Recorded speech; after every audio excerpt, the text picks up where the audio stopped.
వర్ధిల్లాలా. కేసీఆర్ గారి నాయకత్వం, కేసీఆర్ గారి నాయకత్వం. పేరు పేరున ఈరోజు వర్ధన్నపేట నియోజకవర్గ ముఖ్య కార్యకర్తలు మరియు నాయకుల సమావేశానికి విచ్చేసిన మా అన్నదమ్ములకి, మా ఆడబిడ్డలకి పేరు పేరున వర్ధన్నపేట నియోజకవర్గంలోని ప్రతి గ్రామం నుండి, ప్రతి పోలింగ్ బూత్ 282 పోలింగ్ బూత్లు ఉంటే ప్రతి పోలింగ్ బూత్ నుండి కూడా తరలి వచ్చిన అన్నదమ్ములకు, ఆడబిడ్డలందరికీ చేతులు జోడించి హృదయపూర్వకంగా మీకు నమస్కారం, మీ అందరికీ స్వాగతం. పెద్దలు, గౌరవనీయులు, మరి మీ అందరి అభిమాన నాయకుడు, మాజీ శాసనసభ్యులు అన్నగారు శ్రీ ఆరూరి రమేష్ గారికి చక్కటి ఏర్పాట్లు చేసినందుకు వారికి హృదయపూర్వకంగా ధన్యవాదాలు.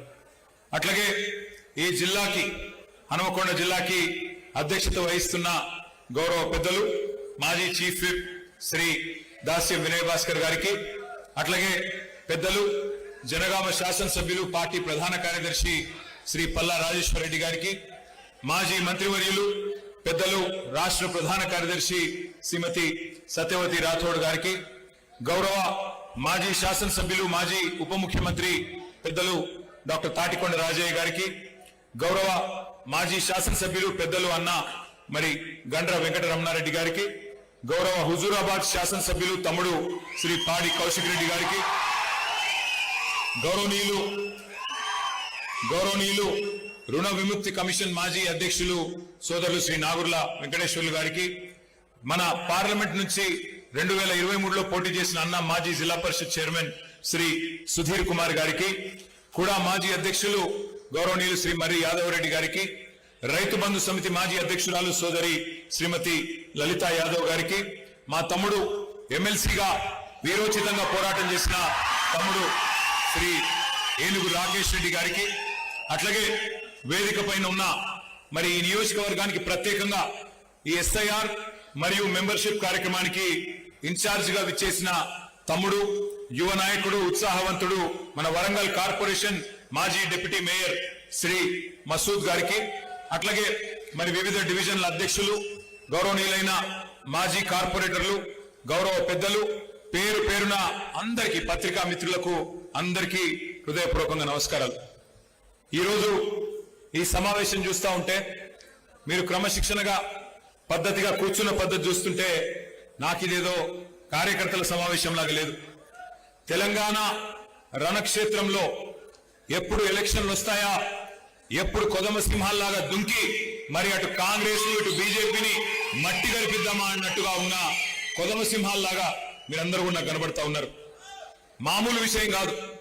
2.5 సంవత్సరాలు అయింది మన పార్టీ అధికారం కోల్పోయి. కానీ పోయింది అధికారం మాత్రమే, ప్రజల అనురాగం పోలేదు, ప్రజల మమకారం పోలేదు. ఎక్కడికి పోయినా రాష్ట్రంలో ఈరోజు, నేను మొన్న ఖమ్మం పోయినాను, నిన్న ఆదిలాబాద్ పోయాను, నిన్న రాజేంద్ర నగర్ పోయాను, ఎక్కడికి పోయినా ఇవాళ రాష్ట్ర వ్యాప్తంగా ఒక్కటే నినాదం మారుమోగుతా ఉన్నది. మోసకారి కాంగ్రెస్ పోవాలే, కేసీఆర్ తిరిగి రావాలే. నాకైతే రాష్ట్ర వ్యాప్తంగా ఉన్న పరిస్థితి చూస్తా ఉంటే గెలుపు మన తలుపు తట్టడానికి సిద్ధంగా ఉన్న విషయం స్పష్టంగా కనబడతా ఉన్నది. ఎక్కడికి పోయినా ఆదిలాబాద్ టు అలంపూర్, పాలేరు నుంచి ఇక్కడ జహీరాబాద్ దాకా ఎక్కడికి పోయినా గులాబీ జెండా రెపరెపలే కనబడతా ఉన్నాయి. క్యాలెండర్ ఎప్పుడు మారుతుందా, ఎప్పుడు 2028 వస్తుందా, ఎప్పుడు తిరిగి కేసీఆర్ గారు ముఖ్యమంత్రిగా మళ్ళీ తెలంగాణను పట్టాలెక్కిస్తారా అనేదే ఇవాళ రాష్ట్ర వ్యాప్తంగా అందరూ కూడా చూస్తా ఉన్నారు. ఒకటి, మీ పోరాటాలు, ఎక్కడికక్కడ మీరు చేస్తున్న కార్యక్రమాలు మరి ఇవాళ ప్రతి ఒక్కరిలో ఒక ధైర్యాన్ని నింపుతున్నది, కొండంత నమ్మకాన్ని కూడా నింపుతా ఉన్నది. క్షేత్రస్థాయి నుంచి మన పార్టీ కార్యకర్తలు రాష్ట్ర స్థాయి దాకా అందరూ కూడా మరి ప్రజల కోసం కష్టపడతా ఉన్నారు. వాస్తవాలు మాట్లాడుకోవాలి అంటే మీకు తెలుసు, 10 ఏళ్లు చక్కగా పరిపాలించుకున్నాం. 10 ఏళ్లు కేసీఆర్ గారి నాయకత్వంలో బ్రహ్మాండంగా మంచి కార్యక్రమాలు చేసుకున్నాం. ఇవాళ చూస్తే బాధ అనిపిస్తున్నది. అధికారం ఎవరికి శాశ్వతం కాదు. అధికారంలో ఎప్పటికీ మనమే ఉంటాం అనుకోవడం కూడా అత్యాశ అవుతుంది, దురాశ అవుతుంది. ఎప్పుడో ఒకప్పుడు ఎవరమైనా జరిగిపోవాల్సిందే. భూమి మీదకి వచ్చిన తర్వాత ఇక్కడికి వెళ్ళి ఎప్పుడో ఒకప్పుడు పోతాం. అట్లాంటిది అధికారం మనదే శాశ్వతం, ఇదేదో మనకు మాత్రమే గుత్త సొత్తు అనుకుంటే అది కరెక్ట్ కాదు. కానీ బాధ ఎక్కడ అనిపిస్తున్నది అంటే, సరే మనం ఓడిపోయినాం, ఇంకెవరో వచ్చినారు, కానీ వచ్చిన వాళ్ళు మనకంటే తెలంగాణని మరింత మెరుగ్గా చేస్తారేమో అనే విశ్వాసంతో ప్రజలు వారికి అవకాశం ఇచ్చినారు. మనకంటే బాగా ప్రజలకేమన్నా మేలు చేస్తారేమో అనే ఒక అవకాశం వారికి ఇచ్చినారు.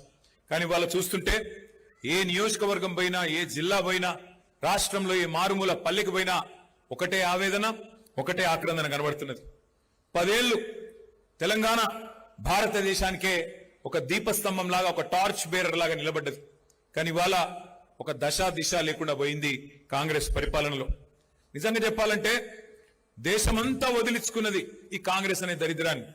దేశం మొత్తం వదిలించుకున్నది, వద్దు నాయనా వీళ్ళని చెప్పి. కానీ మన రాష్ట్రంలో దురదృష్టవశాత్తు 10 ఏళ్ల మన పరిపాలన తర్వాత మరి వీళ్ళు చెప్పిన కల్లబొల్లి మాటలు, వీళ్ళు ఇచ్చిన కల్లబొల్లి హామీలు, 420 హామీలు, 1 కాదు 2 కాదు చెబితే చివరికి కొంతమంది సోదరులు నమ్మి వారిని గెలిపించి వారికి అవకాశం ఇచ్చినారు. కానీ ఇన్ని రోజులు దిక్సూచిలాగా నిలబడ్డ తెలంగాణ దేశానికి ఇవాళ దిక్కుతోచని పరిస్థితి ఎదుర్కొంటున్న మాట మన కళ్ళకు కనబడతా ఉన్నది. ఒక్కసారి గుర్తు తెచ్చుకోండి, ఎన్ని అంతులేని అబద్ధాలు, ఎన్ని అడ్డగోలు హామీలు, ఇవన్నీ కూడా ఇవాళ తెలంగాణ పాలిట ఉరితాళ్ళైన పరిస్థితి మనకు కనబడతా ఉన్నది. 3 నెలల్లోనే 6 గ్యారంటీలు అమలైతాయి అన్నారు. 6 గ్యారంటీలకు మాది గ్యారంటీ అన్నారు ఢిల్లీ నుంచి వచ్చిన పెద్దలు. గ్యారంటీ కార్డు ఇంటింటికి పంచిపెట్టినారు. బాండ్ పేపర్లు రాసిచ్చిండ్రు. బాండ్ పేపర్ మీద, స్టాంప్ పేపర్ మీద రాసిస్తున్నాం, మాది గ్యారంటీ అన్నారు. బాండ్ పేపర్లు భద్రంగా పెట్టుకోండి, 3 నెలలు గట్టిగా దాచిపెట్టుకోండి, 3 నెలల తర్వాత పథకాల వరద బారుతుంది అని చెప్పి మరి ఆ రోజు కల్లబొల్లి హామీలు. ఈరోజు పథకాల వరద లేదు, బూతుల బురద మాత్రమే ఉన్నది. రేవంత్ రెడ్డి గారు నోరు తెరిస్తే బూతుల బురద తప్ప ఏమీ లేదు. ముఖ్యమంత్రి గారిని అడుగుతా ఉన్నాం గత 2.5 సంవత్సరాలుగా, అయ్యా మరి ఇవాళ మీరు ముఖ్యమంత్రి అయినారు, ఉన్నతమైన పదవిలో కూర్చున్నారు, ఆ రోజు మాటలు ఇచ్చినారు, గ్యారంటీ కార్డులు అన్నారు, 6 గ్యారంటీలు అన్నారు, 420 హామీలు ఇచ్చారు, 13 డిక్లరేషన్లు ఒక్కొక్క వర్గానికి చెప్పుకుంటూ పోయినారు, అన్ని 3 నెలలనే అమలు చేస్తా అన్నారు కదా, ఏమైందయ్యా ముఖ్యమంత్రి గారు అంటే ఇవాళ ముఖ్యమంత్రి గారు అంటున్నారు సిగ్గు విడిచి, ఏమంటున్నాడు, ఎంత కండలు తిరిగిన పహల్వానైనా, ఎంత కండలు తిరిగిన ఉస్తాదైనా 3 నెలలనే పిల్లలు పుట్టిస్తాడా అని ముఖ్యమంత్రి గారు స్వయంగా మాట్లాడుతున్నాడు. మనం చాలా మందిని చూసినాం ముఖ్యమంత్రుల్ని. ఎన్టీ రామారావు గారి నుండి మొదలు పెడితే చంద్రబాబు నాయుడు గారు, చెన్నారెడ్డి గారు, విజయభాస్కర్ రెడ్డి గారు, తర్వాత డాక్టర్ వైఎస్ రాజశేఖర రెడ్డి గారు, రోషయ్య గారు, కిరణ్ కుమార్ రెడ్డి గారు, ఎంతో మందిని చూసినాం. తర్వాత మన నాయకుడు కేసీఆర్ గారిని చూసినాం. మళ్ళీ ఇప్పుడు ఈయనను చూస్తా ఉన్నాం. ఎవరన్నా ముఖ్యమంత్రి ఆ ఉన్నతమైన పదవిలో ఉండి ఇంత దుర్మార్గంగా మాట్లాడిన వ్యక్తి ఎవరైనా ఉన్నారా? 3 నెలలనే అన్ని ఇస్తామని చెప్పి ఇవాళ గట్టిగా అడిగితే 3 నెలలనే పిల్లలు ఎంత కండలు తిరిగినోడైనా పుట్టిస్తాడా అంటున్నాడు రేవంత్ రెడ్డి. ఇవాళ నేను వర్ధనపేట వేదికగా రేవంత్ రెడ్డి గారికి వారికి అర్థమయ్యే భాషలోనే అడుగుతా ఉన్నా.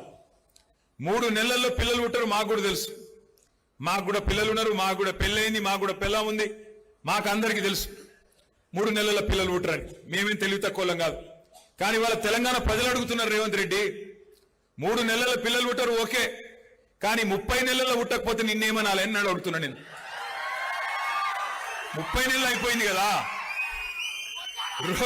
2.5 ఏళ్ళు అయిపోయింది కదా, ఇప్పుడు ఎసొంటి రోజులు ఇవి.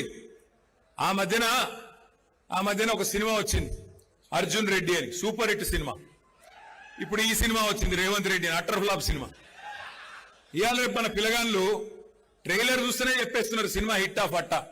మరి ఈ సినిమానేమో ఇంటర్వెల్ దాకా అయిపోయింది రేవంత్ రెడ్డి అనే సినిమా. ఏమున్నది ఈ సినిమాలో? బూతుల మోతలు, ఎగవేతలు, కూల్చివేతలు. ఏం చేసినావు 2.5 ఏళ్ళు? ఏమీ లేదు.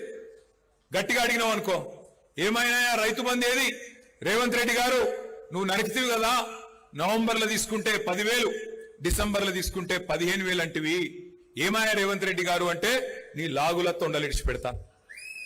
ఏమైనా అత్తకు 4,000, కోడలకు 2.5 అంటివి. మరి రాష్ట్ర వ్యాప్తంగా 1,67,00,000 మంది ఆడబిడ్డలు ఎదురు చూస్తున్నారు. ఎప్పుడు ఇస్తావా స్వామి 2,500 అంటే నీ గుడ్లు వీకి గోటీలాడతా. ఎందుకయ్యా ఈ చాతగాని పరిపాలన మా తమ్ముళ్ళు మా చెల్లెళ్ళు మొదటి సంవత్సరంలోనే 2 లక్షల ఉద్యోగాలు ఇస్తా అంటివి కదా, మరి ఒక్క ఉద్యోగం కలవడతలేదు, ఎక్కడ పోయింది మీ రాహుల్ గాంధీ అంటే నీ పేగులు తీసి మెడలేసుకుంటా అంటాడు. బూతులు మాట్లాడు తప్ప, పచ్చి అబద్ధాలు చెప్పడం తప్ప ఈ 2.5 ఏళ్లలో ఏం జరిగింది ఏం ఒరిగింది అంటే ఒక్కసారి మీరు ఆలోచన చేయండి. మనం ఎన్నికలకు ముందే చెప్పినాం, ఢిల్లీ వాళ్ళ చేతుల్లోకి పాలన పెడితే మనం మన స్వతంత్రాన్ని వదులుకొని ఢిల్లీకి సామంతులుగా ఉంటే నష్టపోయేది తెలంగాణ అని మొదటి నుండి చెప్తా ఉన్నాం. ఈ 2 ఢిల్లీ పార్టీలు ఎన్నటికైనా వాళ్ళు స్వతంత్రులు కాదు, ఢిల్లీకి సామంతులు. అందుకే సామంతులకు అధికారం ఇస్తే ఢిల్లీకి గులాంగిరి చేస్తారు తప్ప తెలంగాణ ప్రజల చుట్టూ తిరగరని చెప్పినాం. అన్నట్టుగానే ఈవేళ మీరు చూడండి, ముఖ్యమంత్రి గారు ముచ్చటగా 30 నెలలు దాటింది ముఖ్యమంత్రి అయి. ఏందయ్యా సాధించిందంటే ఎక్కే విమానం దిగే విమానం. 71సారి ఢిల్లీకి, 72సారి ఢిల్లీకి, 73సారి ఢిల్లీకి, తొందరలో శత దినోత్సవం 100వసారి ఢిల్లీకి. పోనీ 100 సార్లు పోయినావు, కనీసం 100 పైసలు తెచ్చినావా ఢిల్లీకి వెళ్ళి? తెచ్చుడు ఎక్కడిది, మొత్తం ఇచ్చేచ్చుడేనా? ఇచ్చొచ్చుడు తప్ప తెచ్చుడు లేదు. ఇవాళ రైతులకు సంచులు లేవు. మొన్న మొత్తం వరంగల్ అంతా తిరిగినాం, నర్సంపేట తిరిగినాం, మొత్తం జనగామ పోయినాం, అట్లాగే మధ్యలో మన వర్ధనపేట పోయినాం, పరకాల పోయినాం. ఎక్కడెక్కడ కొనుగోలు కేంద్రాలు ఉంటే అక్కడక్కడ పోయినాయి. లాస్ట్ టైం నేను వచ్చినప్పుడు ఎక్కడ కూడా రైతులు చెప్తున్న మాట ఒకటే, సార్ సంచులు లేవు, బారదాన్ లేదు, సుతిలు లేదు, నీళ్లు లేవు, ఏమి లేవు, కొనుగోలు కేంద్రాలు అడిగేటోళ్ళు లేడని చెప్తున్నారు. ఎక్కడ పోయినాయి రా సంచులు అని చెప్పి నేను దేవులాడినా. ఎక్కడ పోయినాయట, మొత్తం ఢిల్లీకి పోతున్నాయట. మంచిగా సంచులలో నిండా నింపి నెలకొక్కసారి పోయి ఆడ ఢిల్లీలో కప్పం కట్టి సామంతరాజు గారు రెన్యువల్ చేయించుకొని రావాలి. ఇది ఈ రోజు తెలంగాణ పరిస్థితి. ఆలోచించండి మీరు కూడా, ఏం లాభం వచ్చింది కాంగ్రెస్ వచ్చిన తర్వాత? ఇవాళ తెలంగాణకు వచ్చిన లాభం ఏంది, తెలంగాణ ప్రజలకు జరిగిన మరి మేలేంది ఆలోచించవలసిన అవసరం ఉన్నది. రైతు బంధు బంద్ అయింది. నేను ఇక్కడ రైతు సంగ్రామ సదస్సు పెట్టి ఇదే వరంగల్లో మే 6 తారీఖు నాడు పోయిన మాసంలో మనందరం కూడా కలుసుకున్నాం. ఆ రోజు అడిగిన నేను రేవంత్ రెడ్డి గారిని, అయ్యా నువ్వే అంటివి కదా, కేసీఆర్ గారు చెప్పినారు రేవంత్ రెడ్డి గాని కాంగ్రెస్ ప్రభుత్వం వస్తే రైతు బంధుకు రామ్ రామ్ అవుతుందని చెప్పిండు. చెప్తే ఏమన్నాడు రేవంత్ రెడ్డి? ఆ రోజు మేమేమన్నా దిమాగ్ లేని వాళ్ళమా, మేమేమన్నా దివానగాళ్ళమా, రైతు బంధు ఎందుకు బంద్ అవుతుందా అని మాట్లాడిండు. ఇవాళ నేను అడుగుతా ఉన్నా రేవంత్ రెడ్డి గారిని, 3 సార్లు రైతు బంధు ఎగ్గొట్టినోని ఏమనాలి? మరి ఏమనాలో గదే అనాలి. ఒక మాట మనం ఆలోచించవలసిన అవసరం ఉన్నది. ఒక రైతు బంధు ఎగ్గొట్టడం మాత్రమే కాదు, ఆఖరికి యూరియా ఇచ్చే దిక్కులేదు ఈరోజు. కేసీఆర్ గారి పరిపాలనలో ఒక్క ఫోన్ కొడితే ఒక ఆటో అన్నకో ఆటో తమ్మునికో పొలం కాడికి వచ్చి యూరియా వేసిపోతుండే. ఇవాళ పరిస్థితి ఏంది? మళ్ళా యూరియా కోసం లైన్లలో నిలబడే రోజులు వచ్చినాయి. మా సత్యవతి రాథోడ్ గారు కూడా పోయి మన లైన్లో నిలబడ్డది, అక్క నాకు కూడా యూరియా కావాలి నా పొలానికి అని చెప్పి. ఒక పరిస్థితి ఇవాళ తెలంగాణలో కనబడతా ఉన్నది. ఈ 30 నెలల్లో జరిగిన వినాశనం, ఈ 30 నెలల కాంగ్రెస్ పరిపాలనలో చూస్తున్న విషాదం బహుశా ఎవరు కూడా ఊహించలేదు, ఎవరు కూడా కనీసం ఆలోచనలకు కూడా రాలేదు. ఏమనుకున్నారు ప్రజలు? ఏమైతే రమేష్ పోతే ఇంకొక ఆయన వస్తాడు, ఏమున్నది పైన బటన్ ఒత్తితే కింద పైసలు పడుతూనే ఉంటాయి అని ప్రజలు కూడా అనుకున్నారు. రైతు బంధు అర్థం కాలే, కేసీఆర్ చేసిన పని అర్థం కాలే, 24 గంటల కరెంటు మర్చిపోయే పరిస్థితి. కానీ ఇవాళ ఒక్కొక్కటిగా అన్ని గుర్తొస్తున్నాయి. అందుకే నేను రమేష్ అన్నకు చెప్పిన, అన్న ఏం నష్టం లేదు, మనకేం వచ్చిన ఇబ్బంది లేదు.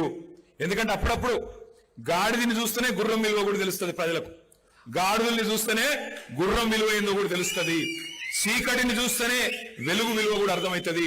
అప్పుడప్పుడు తెలవాలి, లేకపోతే ఏమవుతుంది? అన్ని ఉత్తగానే వస్తున్నాయి. కేసీఆర్ ఇంట్లోకి వెళ్ళి ఇస్తుండా, ఇంకొక ఆయన ఇంట్లోకి వెళ్ళి ఇస్తుండా, ఎవరు ఇంట్లోకి వెళ్ళి ఇయ్యరు. అందరం ప్రజల సొమ్ముకు ధర్మకర్తలం. ఎవరైనా ఆ ఉన్న 10 పైసలు ఎట్లా వంచాలి, దేనికి పెట్టాలి, పేదవాన్ని ఎట్లా చూసుకోవాలనే చూసుకుంటాం. మనమేమో పేదవాన్ని చూసుకున్నాం, ఆయనేమో పెద్దవాళ్ళని నరుచుకుంటున్నాడు, కమిషన్లు దండుకుంటున్నాడు, ఢిల్లీలో పోయి కప్పాలు కడుతున్నాడు. అందుకే నేను అనేది, కేసీఆర్ గారి పరిపాలనలో తెలంగాణ అంటే సంక్షేమానికి, సకల రంగాల అభివృద్ధికి చిరునామాగా ఉండేది. కానీ ఇవాళ తెలంగాణ సకల సంక్షోభాలకు కేర్ ఆఫ్ అడ్రస్ గా మారింది. మరి ఈరోజు మనం ఒక మాట గుర్తు చేసుకోవాలి, ఎంత హీనమైన మాట అంటే, ఎక్కడన్నా ఏ నాయకుడైనా ఏం చెప్తాడు, నీకెవరయ్యా ఆదర్శం పరిపాలనలో అంటే ఒక శ్రీరాముడు అని చెప్తారు, ఒక శ్రీకృష్ణుడు అని చెప్తారు, ఒక దేవుడు గురించి చెప్తారు. కానీ రేవంత్ రెడ్డి గారు ఎట్లున్నారు? ఎవరయ్యా నీకు ఆదర్శం అంటే ఒక నరకాసురుడు, ఒక రావణాసురుడిని మించిన హిట్లర్ ఈయనకు ఆదర్శం అట.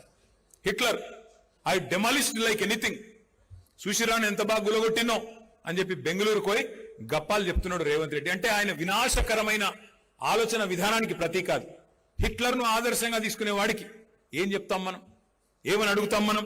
అందుకే నేను మిమ్మల్ని అనేది, ఇవాళ దేశం మొత్తం మన వైపే చూస్తా ఉన్నది.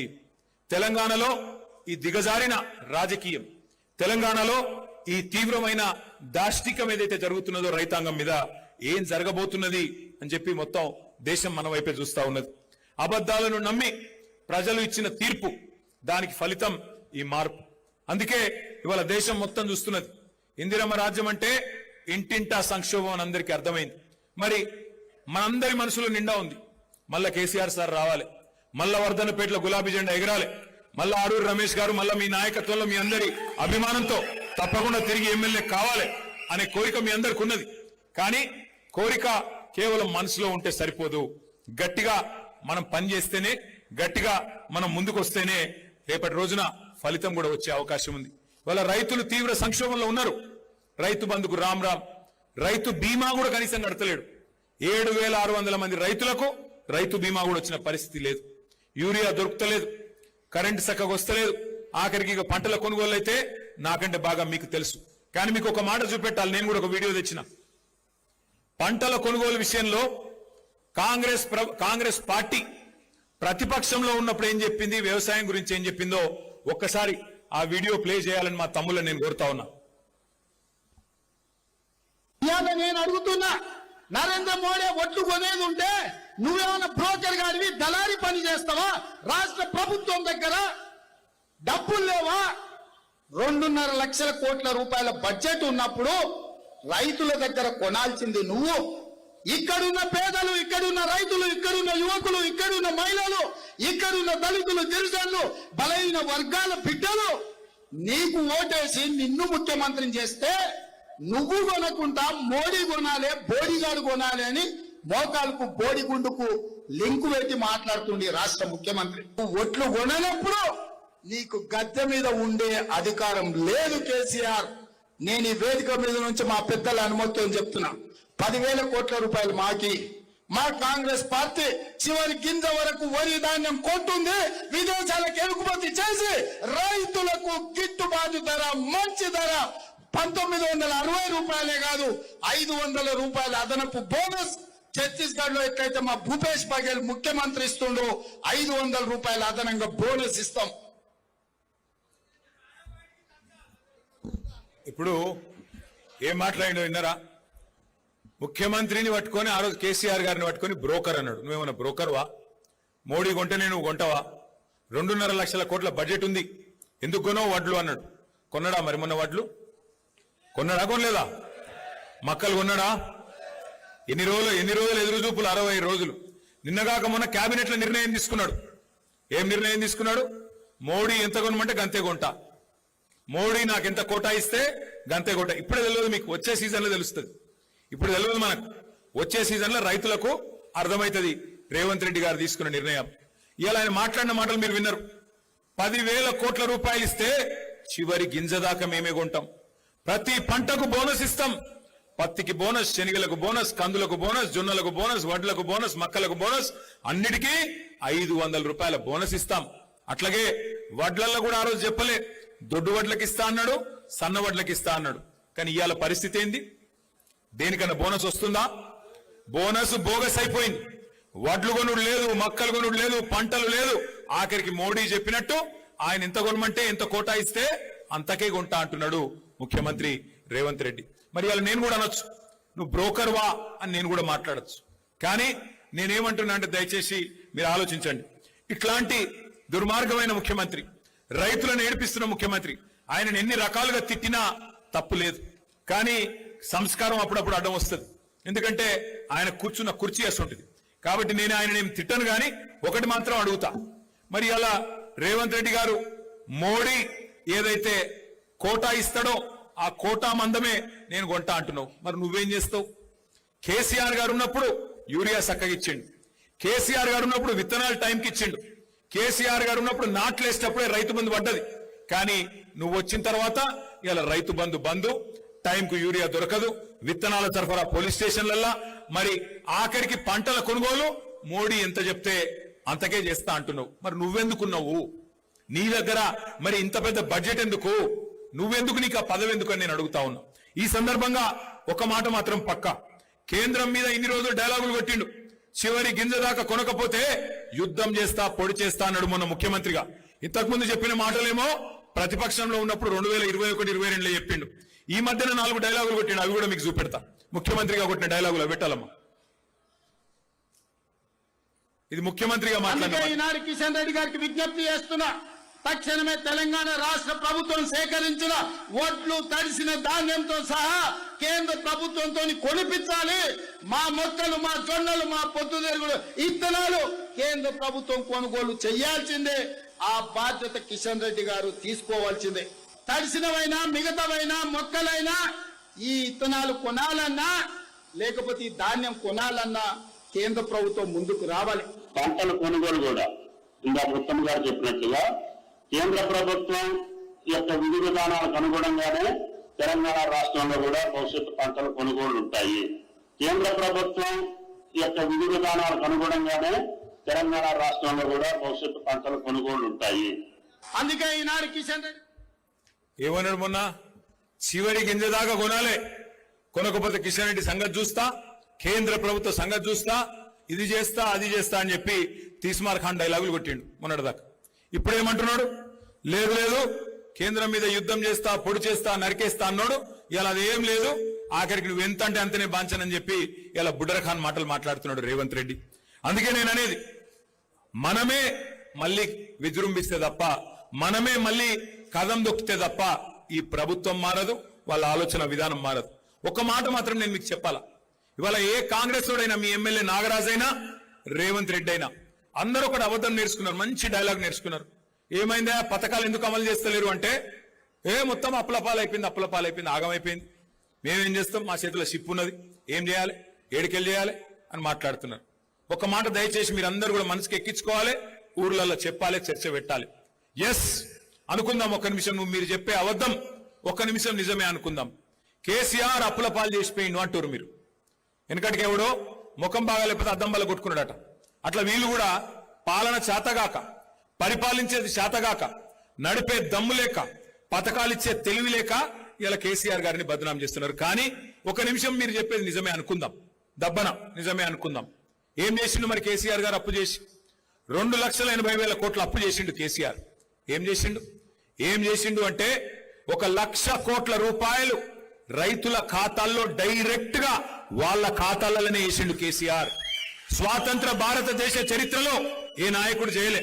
11 సార్లు రైతు బంధించి 70 లక్షల రైతుల ఖాతాల్లో 73,000 కోట్లు వాళ్ళ ఖాతాల్లోనే డైరెక్ట్ గా, వాళ్ళు అడగకుండా, దరఖాస్తు పెట్టకుండా, దండం పెట్టకుండా, దఫ్తర్ కోకుండా డైరెక్ట్ గా వాళ్ళ ఖాతాల్లో వేసిన ఒకే ఒక్క నాయకుడు కేసీఆర్. 2 సార్లు రుణమాఫీ చేసిండు, లక్ష రెండిటి కలిపితే 29,000 కోట్లు. అంటే ఒక రుణమాఫీ, ఒక రైతు బంధు కలిపితేనే 1,02,000 కోట్లు రైతుల ఖాతాల్లో వేసిన నాయకుడు కేసీఆర్. అట్లాగే మొత్తం 24 గంటల కరెంటు మనకిచ్చేతందుకు రైతులకు కాంగ్రెస్ ఉన్ననాడు కరెంటే దిక్కులేదు. మరి అట్లాంటిది కేసీఆర్ గారు వచ్చిన తర్వాత 50,000 కోట్ల రూపాయలు, సంవత్సరానికి 5,000 కోట్ల రూపాయలు చొప్పున ఉచిత కరెంటుకు రైతులకు ఇవ్వడానికి 50,000 కోట్లు ఖర్చు పెట్టిండు. ఇంకొక 1,00,000 కోట్ల రూపాయలు కేసీఆర్ గారు మరి మన రాష్ట్రంలో ఉన్న విద్యుత్ పంపిణీ వ్యవస్థను మంచిగా చేసేందుకు పెట్టిండు. అంటే ఒక రైతులకు కరెంట్ ఇచ్చేందుకే 1,50,000 కోట్లు. అవును, కేసీఆర్ అప్పు చేసిండు. ఏం చేసిండు? రైతులకు బ్రహ్మాండంగా కాళేశ్వరం అనే ప్రాజెక్టు కట్టి 40 లక్షల ఎకరాలకు నీళ్లిచ్చి తెలంగాణలో ఒక్క రంగారెడ్డి మహబూబ్ నగర్ జిల్లా తప్ప 8 జిల్లాలకు ఇవాళ కాళేశ్వరంతోని నీళ్ల వల్ల లాభం జరిగింది. హైదరాబాద్ తాగునీటితో సహా కాళేశ్వరం ప్రాజెక్టు వల్ల 1,00,000 కోట్లు పెడితే 8 జిల్లాలకు లాభం జరిగింది, పాత 8 జిల్లాలకు. అట్లాగే కేసీఆర్ అప్పు చేసిండు, నిజమే అనుకుందాం. 1022 గురుకుల పాఠశాలలు పెట్టిండు కేసీఆర్. 1 కాదు 2 కాదు, మన పిల్లలకు 6.5 లక్షల మంది పిల్లలకు ఒక్కొక్క పిల్లోడి మీద 1,20,000 రూపాయలు ఖర్చు పెట్టి వాళ్లకు మంచి విద్యా బుద్ధులు నేర్పించిండు కేసీఆర్. అవును, కేసీఆర్ అప్పు చేసిండు. ఏం చేసిండు? 14 లక్షల మంది పిల్లలకు, ఆడపిల్లలకు ఒక మేనమామ లాగా కళ్యాణ లక్ష్మి, షాదీ ముబారక్ పేరు మీద ఒక్కొక్కరికి 1,00,000 రూపాయలు ఇచ్చి లగ్గం చేసిండు కేసీఆర్. అవును, కేసీఆర్ అప్పు చేసిండు. 15 లక్షల మందికి ఆడపిల్ల పుడితే 13,000, మగపిల్లగాడు పుడితే 12,000 రూపాయలు ఇచ్చిండు కేసీఆర్. అవును, కేసీఆర్ అప్పు చేసిండు. చేసి ఏం చేసిండు? 200 రూపాయల పెన్షన్ ను 2,000 చేసిండు. 46 లక్షల మందికి పెన్షన్లు ఇచ్చిండు కేసీఆర్. కేసీఆర్ అప్పు చేస్తే ఇంకా చెప్పమంటే ఇంకో గంట చెప్తా. జిల్లాలు కట్టించిండు, కలెక్టరేట్లు కట్టించిండు, కొత్త కమిషనరేట్లు కట్టించిండు, బ్రహ్మాండంగా కొత్త పంచాయతీలు చేసిండు, తాండాలను పంచాయతీలు చేసిండు, కొత్త రెవెన్యూ డివిజన్లు, కొత్త మున్సిపాలిటీలు, కొత్త మండలాలు. కేసీఆర్ గిన్ని చేసిండు 10 ఏళ్లలో. నేను రేవంత్ రెడ్డిని అడుగుతున్నా, రైతు వేదికలు కట్టిండు కేసీఆర్. నువ్వేం చేసినావు? 2.5 ఏళ్లలో 4 లక్షల కోట్ల అప్పు చేసిండు రేవంత్ రెడ్డి. 4 లక్షల కోట్లు. కేసీఆర్ 10 ఏళ్లలో 2,80,000 కోట్లు అప్పు చేస్తే ఈయన 2.5 ఏళ్లలో 4 లక్షల కోట్లు అప్పు చేసిండు. మనం 10 ఏళ్లలో చేసిన దానికంటే 1.5 రెట్లు ఎక్కువ చేసిండు. మరి ఏమైంది 4 లక్షల కోట్ల అప్పు? ఎవల జేబులకు పోయింది? రైతు బంధు పెంచినవా? పెన్షన్ పెంచినవా? ఆడపిల్లలకు 2,500 ఇస్తాను ఇచ్చినవా? ఏం పని చేసినావు? మరి నిరుద్యోగులకు నిరుద్యోగ భృతి 4,000 ఇస్తాను ఇచ్చినవా? ఎవరికి ఇచ్చినావు? స్కూటీలు ఇస్తాను ఇచ్చినవా? కొత్త చెరువు కట్టినవా? కొత్తగా ఒక్క పని చేసినవా? ఎక్కడ పోయినాయి 4 లక్షల కోట్ల అప్పు? మరి ఇక యాడికి పోతున్నాయో గాడికే పోతున్నాయి. అందుకే నేను అనేది, ఇవాళ ధాన్యం కొనవు, యూరియా ఇయ్యవు, రైతు బంధు ఇయ్యవు, ఉద్యోగాలు ఇయ్యవు, పెన్షన్లు పెంచవు, 6 గ్యారంటీలు అమలు చేయవు, 13 డిక్లరేషన్లు పక్కకు పెట్టినావు. కేసీఆర్ దళిత బంధు అంటే దళిత బంధు కాదు, అంబేద్కర్ అభయహస్తం ఇస్తా. కేసీఆర్ 10 లక్షలు ఇస్తే నేను 12 లక్షలు ఇస్తా అంటివి. ఒక్క మనిషికి 12 పైసలు ఇచ్చినవా ఈ రాష్ట్రంలో? దళిత బంధును పొందబెట్టినావు, అంబేద్కర్ అభయహస్తం అన్నావు, ఇచ్చినవా? బీసీలకు సంవత్సరానికి 20,000 కోట్లు ఇస్తా అన్నావు, బీసీ సప్లాన్ పెడతా అన్నావు, 5 ఏళ్లలో 1,00,000 కోట్లు ఇస్తా అన్నావు. బీసీలకు ఇచ్చినవా? ఎవరికి ఇచ్చినవు? మైనారిటీ సప్లాన్ అంటివి, ఇంకేదో చేస్తా అంటివి, ఏం చేసినావు?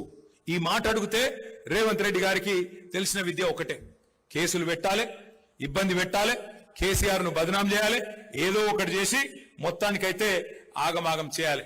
కానీ నేననేది ఒకటే, వర్ధన్నపేట అయినా తెలంగాణలోని ఏ పేట అయినా ఇవాళ ప్రజలు ఒకటే టైం కోసం ఎదురు చూస్తా ఉన్నారు. ఎప్పుడు కుర్చీ మడత పెట్టి రేవంత్ రెడ్డిని, కాంగ్రెస్ పార్టీని ఎప్పుడు తరిమి తరిమి తరిమి తరిమి కొట్టాలని చెప్పి ఎదురు చూస్తా ఉన్నారు. ఆ ఎదురు చూపులు ఫలించే రోజు ఎంత దూరం లేదు, తొందరలోనే వస్తుంది. ఎక్కువ రోజులు ఏం లేదు, సగం టైం అయిపోయింది.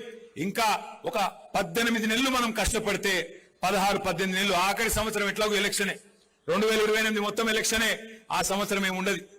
ఇక ఆ తర్వాత కాంగ్రెస్ వాళ్ళు అధికారంలోకి వెళ్ళి దిగిపోయిన తర్వాత, రేవంత్ రెడ్డి గారు పదవిలోకి వెళ్ళి దిగిపోయిన తర్వాత, నేను ఇవాళ చెప్తున్నా, రాసి పెట్టుకోండి, రేవంత్ రెడ్డి మాజీ ముఖ్యమంత్రి అయిన తర్వాత ఆయన పక్కకెళ్ళి పోతుంటే కూర్చున్న కుక్క కూడా లేవదు. ఆ పరిస్థితి వస్తుంది. ఇవాళ ఏదో అధికారం ఉంది కాబట్టి నడుస్తున్నది డ్రామా, గాని రేపటి రోజున కూర్చున్న కుక్క కూడా నిన్ను చూసి లేవది. గా పరిస్థితి తెచ్చుకుంటా ఉన్నావు నువ్వు. నేనేదో కోపంతోనో బాధతోనో చెప్తలేను, ఏదో అసూయతోనో చెప్తలేను, ఉన్న వాస్తవాన్ని చెప్తా ఉన్నా. ఇంకొక మాట కూడా నేను చెప్తున్నా, యాద పెట్టుకోండి. ఇది మనకు ఒక రకంగా అధికారం పోయి మంచే జరిగింది. ఎందుకంటే కుండ వలిగితే వలిగింది కానీ కుక్క బుద్ధి తెలిసిందన్నట్టు అయింది. ఇవాళ ఎవడు మనోడు, ఎవడు నిజమైన కార్యకర్త, నిజమైన తెలంగాణ బిడ్డ, ఎవడు నిజమైన కేసీఆర్ బిడ్డ ఇవాళ తెలిసింది. అందుకే నేను మీకు మాటిస్తా ఉన్నా, పోయిన 10 ఏళ్లు కొన్ని తప్పులు జరిగినాయి, నేను ఒప్పుకుంటా. కార్యకర్తలు, ఉద్యమకారుల విషయంలో మనం ప్రభుత్వంలో పడి నీళ్లు ఇయ్యాలి, కరెంట్ ఇయ్యాలి, మనం తెలంగాణను పట్టాలెక్కియాలి, నెంబర్ 1 చేయాలి, అదే ఆగంలో ఉడికినాం. సొంత ఇల్లు కట్టుకుంటే ఎట్లయితే ఒక తదేక దీక్షతో పనిచేస్తామో అట్లా పనిచేసినాం. ఎందుకంటే కష్టపడి తెచ్చిన రాష్ట్రం, మన నాయకుడు ప్రాణాలు మరి పనంగా పెట్టి తెచ్చిన రాష్ట్రం. ఈ రాష్ట్రాన్ని నవ్వేటోన్ ముంగట జారిపట్టేట్టు చేయొద్దు అని చెప్పి 10 ఏళ్లు తపస్సు లెక్క అభివృద్ధి యజ్ఞం చేసినాం. కానీ నేను మీకు మాటిస్తున్నా, వచ్చే 5 ఏళ్ళు అట్లుండదు. వచ్చే 5 ఏళ్లు కార్యకర్తల అభివృద్ధి లక్ష్యంగా, కార్యకర్తలను మంచిగా చూసుకోవడమే లక్ష్యంగా పనిచేస్తాం. ఇదేదో మీ సప్పట్ల కోసం ఇంకో దానికోసం నేను చెప్తలేను. నేను ఎందుకు చెప్తున్నా అంటే 25 ఏళ్లు నిండింది పార్టీ, ఇంకొక 25 ఏళ్లు, ఇంకో 50 ఏళ్లు పార్టీ ఉండాలంటే మూల స్తంభాలు మీరు, నిలబెట్టేది మీరు. నేనైనా రమేష్ అన్నైనా మేము ఇక్కడ నిలబడి ఉపన్యాసం ఇవ్వగలుగుతామో, 100 మందిని కలవగలుగుతాం. కానీ గ్రామ గ్రామాన కేసీఆర్ గారి పేరు చెప్పి కేసీఆర్ గారిని గట్టిగా కాపాడుతున్నది, మాకు కొండంత విశ్వాసాన్ని ఇస్తున్నది మీరు. కాబట్టి వచ్చే 5 ఏళ్లు నేను మళ్ళా చెప్తా ఉన్నా, వచ్చే 5 ఏళ్లు ఏది మర్చిపోం. మనని ఇబ్బంది పెట్టినోని మర్చిపోం, మన మీద కేసులు పెట్టినోని మర్చిపోం, అట్లాగే మనతో నిలబడ్డోళ్ళని కూడా మర్చిపోము. తప్పకుండా నేను చెప్తున్నాను, కేసీఆర్ సార్ అంత మంచోడిని అయితే కాదు. వచ్చే ఐదేళ్లు చిట్టినాయుడికి ఆయన బృందానికి సినిమా చూపెట్టే బాధ్యత నాది. పక్కా ఇడిసిపెట్ట. రిటైర్ అయినా, పారిపోయినా, సప్త సముద్రాల అవతల దాక్కున్నా ఎవడెవడైతే మా కార్యకర్తలను సతాయించిండో ఒక్కొక్కరిని లెంకులాడి దేవులాడి తెచ్చి మీ ముంగట నిలబెట్టే బాధ్యత నాది. వదిలిపెట్టే సమస్య లేదు. ఇది నేనేదో ఊరికే చెప్పట్లేదు, గుర్తు పెట్టుకోండి. కానీ మళ్ళీ రమేష్ అన్న వాళ్ళని తీసుకొని రావద్దు. అన్న ఇవి మంచోడేనే అని మళ్ళీ తీసుకురావద్దు. ఎవడు లాగానో, ఎవడు దొంగనో, ఎవరి రంగేందో, రుచేందో, ఎత్తేందో, పొడివేందో అందరికి అర్థమైంది. అందుకే గట్టిగా ఉండాలి. ఇయ్యాల ఎవరైతున్నారో నికార్సుగా వాళ్ళే నాయకులు. మీరే ఎంపీటీసీలు కావాలి, మీరే జెడ్పీటీసీలు కావాలి, మీరే కార్పొరేటర్లు కావాలి, మీరే కథానాయకులు కావాలి, మీరే రేపు రాష్ట్రాన్ని నడపాలి, మీ జిల్లాని నడపాలి అని నేను కోరుతా ఉన్నా. దయచేసి మరి ఆ పరిస్థితి రావాలి. మళ్ళా కేసీఆర్ ముఖ్యమంత్రి కావాలి అంటే ఏం చేయాలి? 2 పనులు చేయాలి. మనం ఏం చేయాలి? ఒకటి, తప్పకుండా మన మెంబర్షిప్ కార్యక్రమాన్ని సీరియస్ గా తీసుకోవాలి. అందులో మరి చాలు చేయజరా మెంబర్షిప్ కార్యక్రమాన్ని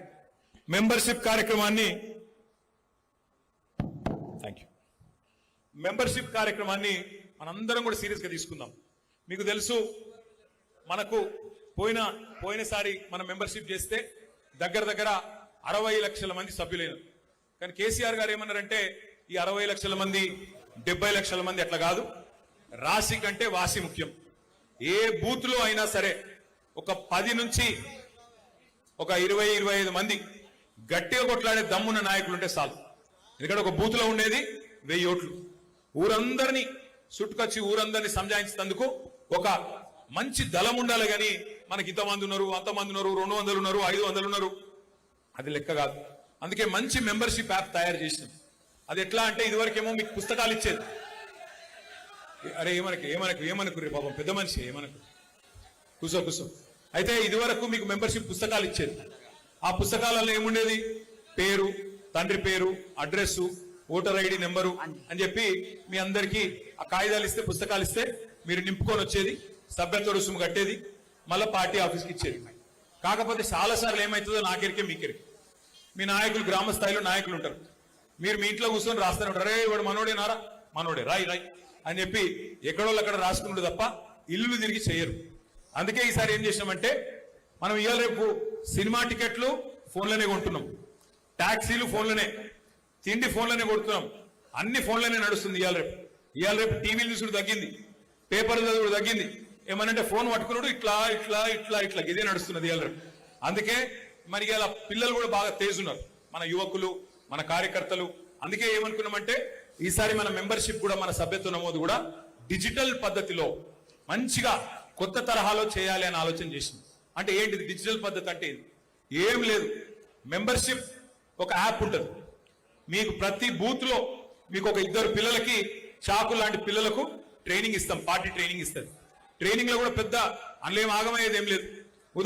ఉదాహరణకు చెప్తున్నా నేను, వర్ధనపేట నియోజకవర్గంలో బూత్ నంబర్ 50, ఆ 50వ బూత్ లో 2 బూత్ లెవెల్ ఏజెంట్లు ఉన్నారు. ఆ 2 బూత్ లెవెల్ ఏజెంట్లు ఎవరైతున్నారో వాళ్లకు మెంబర్షిప్ యాప్ లో ఆ బూత్ లోని ఓటర్ల పేర్లు మాత్రమే కనబడతాయి.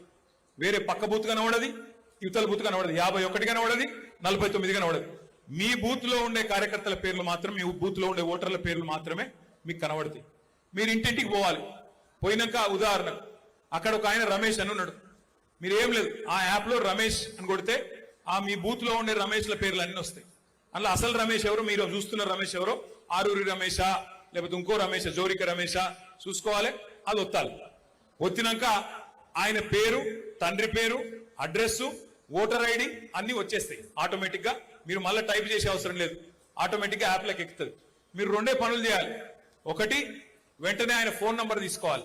ఫోన్ నంబర్ కూడా వెంటనే ఎంటర్ చేయాలి. ఎంటర్ చేస్తే ఓటీపీ వస్తుంది. ఓటీపీ అంటే ఎరికే కదా, ఎరికేనా కాదా? 1 టైం పాస్వర్డ్. ఎందుకు? అది కూడా ఎవరైనా గిట్లనే తప్పుడు నెంబర్లు ఇస్తే అని, కరెక్ట్ నెంబర్ ఇచ్చిరేలా చూసుకుంటేందుకు ఓటీపీ వస్తుంది. ఆ ఓటీపీ కొట్టంగానే ఆ ఫామ్ సేవ్ అవుతుంది. ఇంకోటి ఫోటో కొట్టాలి. ఫోటో వెంటనే అదే యాప్ లో ఫోటో తీసుకోవాలి. ఫోటో అందులోనే ఉంటుంది. ఫోటో ఎందుకు? మీకు రేపు ఈ మెంబర్షిప్ తర్వాత ప్రతి ఒక్కరికి ఒక బ్రహ్మాండమైన కార్డు, డిజిటల్ కార్డు, మంచి కార్డు ఈరోజు ఇది చేసుకున్నాం కదా, ఇటువంటి కార్డు మీ అందరికీ ఇవ్వడం జరుగుతుంది.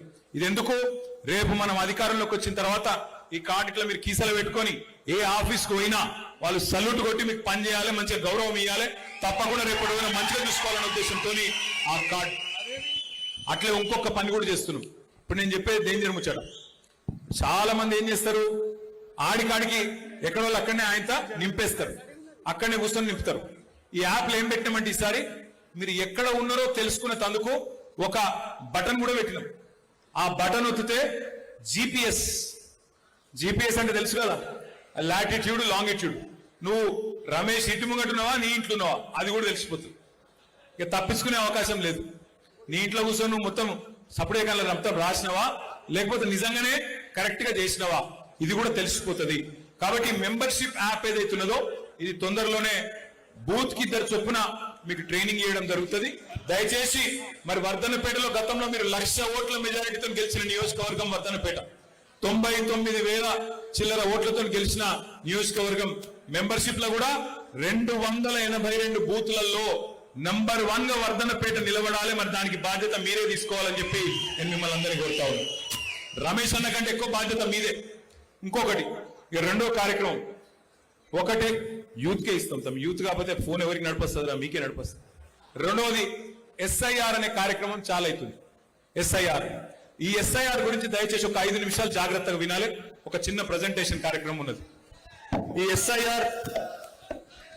SIR అంటే ఏంది, SIR అంటే ఏంది ఒక్కసారి ఆ స్క్రీన్ చూడాలి, మీరు అక్కడ చూడాలి. జర దయచేసి అందరు కూడా ఒక 5 నిమిషాలు జర మీరు అడ్డమట్టు ఉండ కురుతాం కూర్చొని ఆడికే పోను సరే నన్ను అటు పోమంటారు అటే పోతాయి.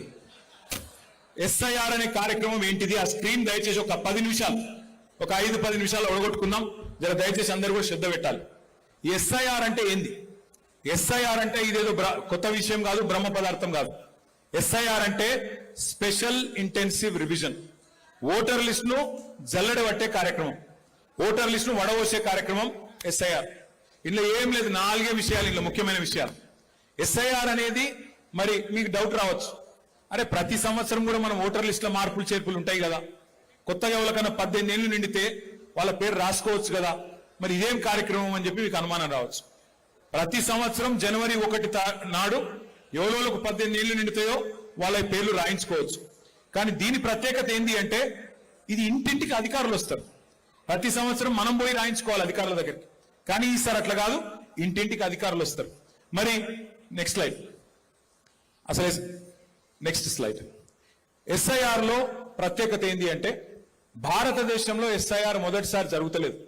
ఇదివరకు 13 సార్లు జరిగింది, ఈసారి జరిగేది 14వ. లాస్ట్ టైం ఎప్పుడు జరిగింది అంటే మన దేశంలో, మన రాష్ట్రంలో, మన జిల్లాలో 2002లో జరిగింది. మళ్ళా ఇప్పుడు జరుగుతా ఉన్నది, 24 ఏళ్ల తర్వాత ఇప్పుడు జరుగుతుంది. మరి ఇప్పుడు ఏం జరుగుతుందంటే నెంబర్ 1, 2002లో ఆ రోజు ఉన్న ఓటర్ లిస్ట్, అప్పుడు వర్ధన్నపేట కాన్స్టిట్యున్సీ ఈ రోజున్న వర్ధన్నపేట కాన్స్టిట్యున్సీ కాదు, అప్పుడు జనరల్ సీట్ ఉండే, అప్పుడు ఆంధ్రప్రదేశ్ రాష్ట్రం ఉండే, ఇప్పుడు తెలంగాణ. అప్పటి వర్ధన్నపేట వేరు, ఇప్పటి వర్ధన్నపేట వేరు. కాబట్టి అప్పటి ఓటర్ లిస్టు, ఇప్పటి ఓటర్ లిస్టు రెండు పక్కపక్కన పెట్టుకొని అధికారులు 25 తారీఖు లోపల పోల్చి చూసుకుంటారు. అంటే మీకు 2002లో ఉదాహరణకి ఇప్పుడు ఆరూరి రమేష్ గారు ఉన్నారు. ఆరూరి రమేష్ గారికి 2 పిల్లలు, ఒక బాబు ఒక పాప. 2002లో ఆరూరి రమేష్ అన్న ఆయన భార్య పేరు మాత్రమే, తల్లిదండ్రి పేరు మాత్రమే ఓటర్ లిస్ట్ లో ఉన్నది. కానీ 2025 ఓటర్ లిస్ట్, మొన్న లేటెస్ట్ ఓటర్ లిస్ట్ చూస్తే అందులో విశాల్ పేరు ఉన్నది, బిడ్డ పేరు కూడా ఉన్నది. ఇప్పుడు మరి అధికారులు ఏం చేయాలి, ఈ విశాలు అన్న బిడ్డ పేరేంది మర్చిపోయారు, అక్షిత విశాల్, వాళ్ళిద్దరు కూడా ఆరూరి రమేష్ గారి పిల్లలు అని చెప్పి లింక్ చేయాలి, ఫ్యామిలీ మ్యాపింగ్ చేయాలి. 2002లో లేదు, ఇప్పుడు ఉన్నది 25లా, కాబట్టి 2 లింక్ చేయాలి. లింక్ చేయాలంటే ఏం చేయాలి, ఒక ఫారం నింపాలి, ఒక ఎన్యూమరేషన్ ఫారం అని ఉంటుంది, ఆ ఫామ్ నింపాలి. ఇది వాళ్ళ ఇంటింటికి వచ్చినప్పుడు ఇది మామూలుగానే చేసే కార్యక్రమం. మెయిన్ పని అదొకటే, ఫ్యామిలీ మ్యాపింగ్ చేయాలి. అట్లాగే ఎవరన్నా 18 ఏళ్ళు నిండితే వాళ్ళ పేరు యాడ్ చేపియాలి, అలా చేర్పించాలి. చచ్చిపోయిన వాళ్ళు ఎవరైనా ఉంటే వాళ్ళ పేర్లు డిలీట్ చేపియాలి. అట్లాగే మరి ఎవరన్నా మీ ఇంటికి కొత్త కోడలు వచ్చింది అనుకో, వేరే ఊరికి వెళ్ళి వేరే నియోజకవర్గంకి వెళ్ళి మీకు మీ కొడుకు పెళ్లి చేసుకున్నాడు, కోడలు వచ్చింది, ఆ కోడల పేరు ఇక్కడ రాపియాలి, అక్కడ తీపియాలి వాళ్ళ సొంతూరులో. అట్లాగే మీ బిడ్డ ఇక్కడికి వెళ్ళి ఇంకొక ఆడికి పోయింది అనుకో, ఈడ తీపియాలి ఆడ రాపియాలి, గంతే. చేరికలు తీసివేతలు ఇంత తప్ప ఇలా పెద్దది ఏం లేదు. కానీ నెక్స్ట్ స్లైడ్. అయితే ఇక్కడ ముఖ్యమైన మాట ఏంటంటే ఇది ఒకటి చూసుకోండి. జూన్ 25 అంటే ఈ నెల 25వ తారీఖు నుంచి 2-3 రోజులల్లా ఇంటింటికి ఆఫీసర్లు వస్తారు. ఆఫీసర్లు అంటే వాళ్ళెవరో విదేశాలకు వెళ్ళి రారు, మీ దగ్గర ఉండే అంగన్వాడీ టీచర్లే బూత్ లెవెల్ ఆఫీసర్. ఇప్పుడు మీరందరూ బూత్ లెవెల్ ఏజెంట్లు ఇక్కడ ఉన్నారా? సార్ చేయలేవట్టు మీ అందరికి బ్యాగులు ఇచ్చిరా? ఆ బ్యాగ్ ఒకసారి చూపెట్టు. బ్యాగులు ఏమైనా ఉతానే ఇచ్చిండా, పైసలు ఏమైనా పెట్టినా రమేష్ అన్న? జర మంచిగా పట్టుకోరు, మంచిగా ఉన్నాయి బ్యాగులు, బాగున్నాయి. అయితే ఈ బ్యాగులలో పుస్తకాలు ఉన్నాయి, ఆ పుస్తకాలు చూసిరా లేదా? ఒక పని చేయండి, బ్యాగ్ మంచిగా కొంటపోయి ఇంట్లో అల్మార్లో పెట్టుండ్రి, మళ్ళా పొరపాటును కూడా తీసుకురాకురి. అంతే కదా, నాకు తెలుసు మీరు తీసుకుపోయి లోపల వాడేస్తారు ఇట్లా, మళ్ళీ తీసేది లేదు చూసేది లేదు. జర దండం పెడతా తీసి చదువుండ్రి, అలా చాలా ముఖ్యమైన మాటలు ఉన్నాయి. ఇక ఈ డేట్లు చూసుకోండి. డేట్లు ఏమిటి అంటే జూన్ 25 నుంచి జూలై 24 దాకా నెల రోజులు ఇంటింటికి అధికారులు వస్తారు. ఇంటింటికి అంటే ఇప్పుడు మీరు బూత్ లెవెల్ ఏజెంట్లు ఉన్నారు, బూత్ లెవెల్ ఆఫీసర్లు ఉన్నారు. ఒక బూత్ లో ఉండేదే 1000 ఓట్లు. 1000 ఓట్లు అంటే 300 నుంచి 350 ఇండ్లు. నెల రోజులలో 350 ఇండ్లు తిరగాలి. అంటే రోజుకి ఎన్ని ఇండ్లు? 10 నుంచి 12, అంతకంటే ఎక్కువ కాదు.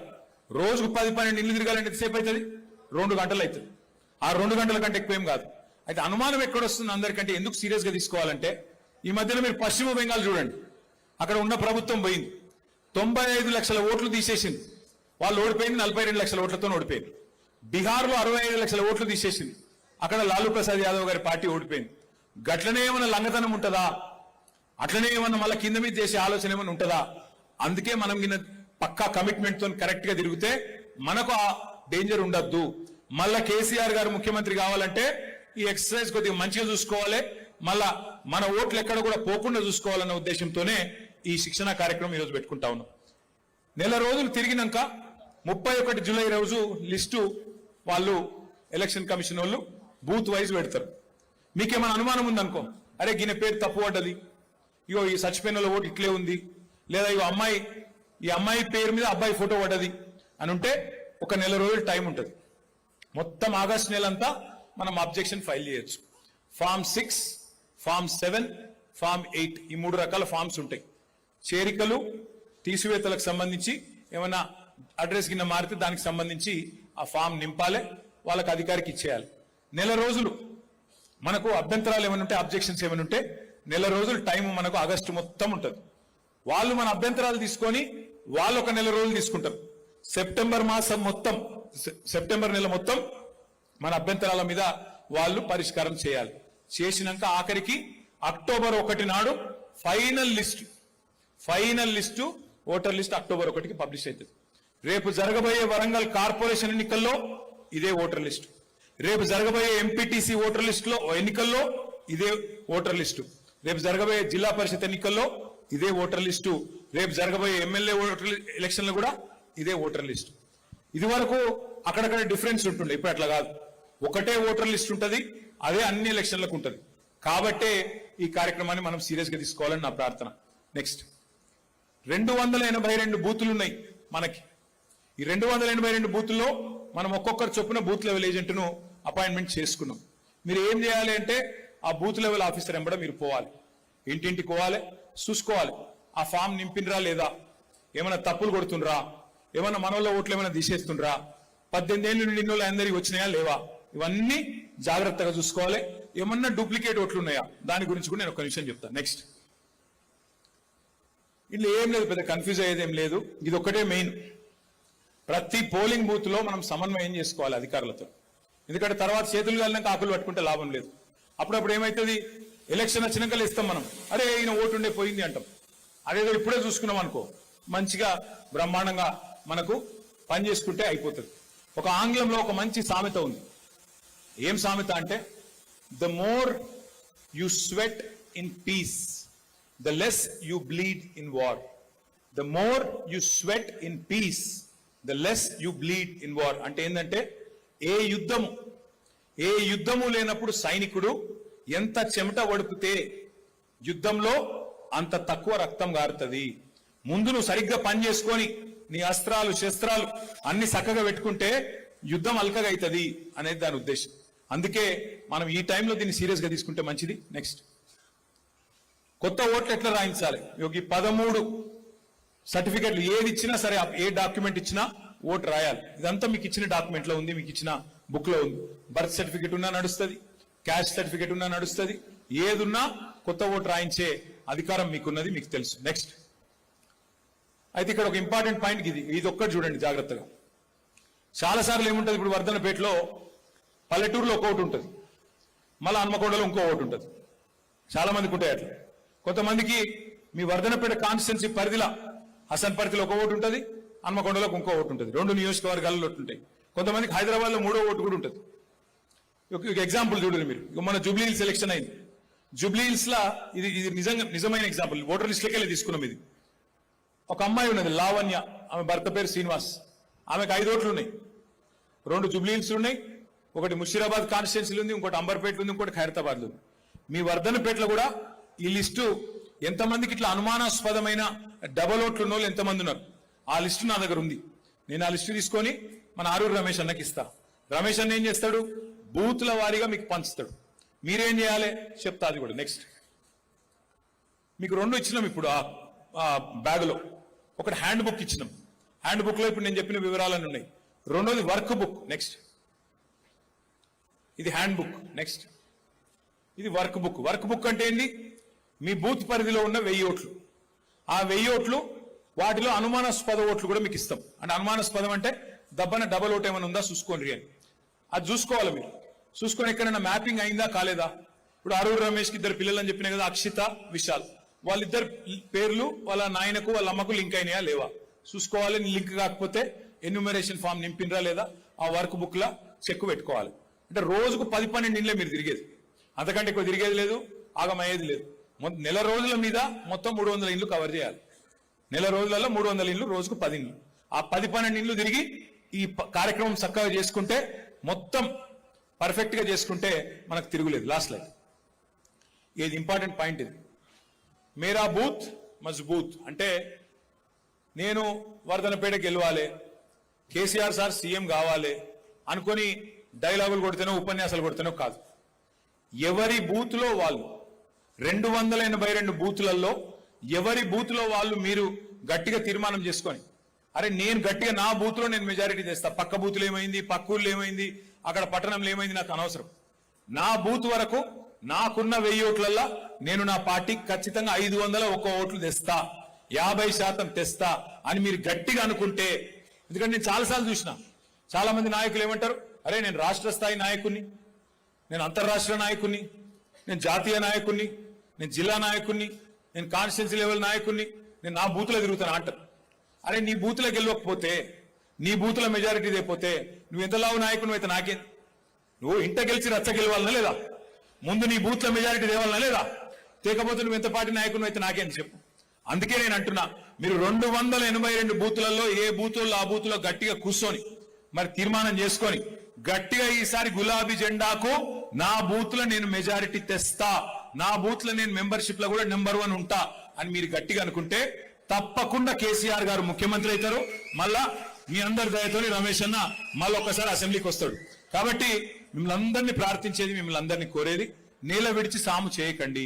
మీ బూత్లల్లో మెంబర్షిప్ మంచిగా చేసుకోండి, మీ బూత్లలో ఎస్ఐఆర్ కార్యక్రమం జాగ్రత్తగా నిర్వహించుకోండి. తప్పకుండా మీ అందరికీ కూడా నేను మళ్ళీ ఒకసారి చెప్తా ఉన్నా, ఈసారి గవర్నమెంట్ వచ్చినాక ఇదివరకు తిరిగి ఏమైనా చిన్న చిన్న పొరపాట్లు తప్పులు జరిగింటే వాటిని మాత్రం పూర్తి స్థాయిలో అన్ని సవరించుకుంటాం. మీ బాగోగులు, మీ సంక్షేమమే లక్ష్యంగా పనిచేస్తాం. తెలంగాణను తిరిగి పట్టాలెక్కిస్తామని చెప్పి మీ అందరికీ కూడా విజ్ఞప్తి చేస్తూ, పేరు పేరున ఓపికగా విన్నందుకు ధన్యవాదాలు తెలియజేస్తూ అన్ని పిడికిలు లేవాలి. జై తెలంగాణ.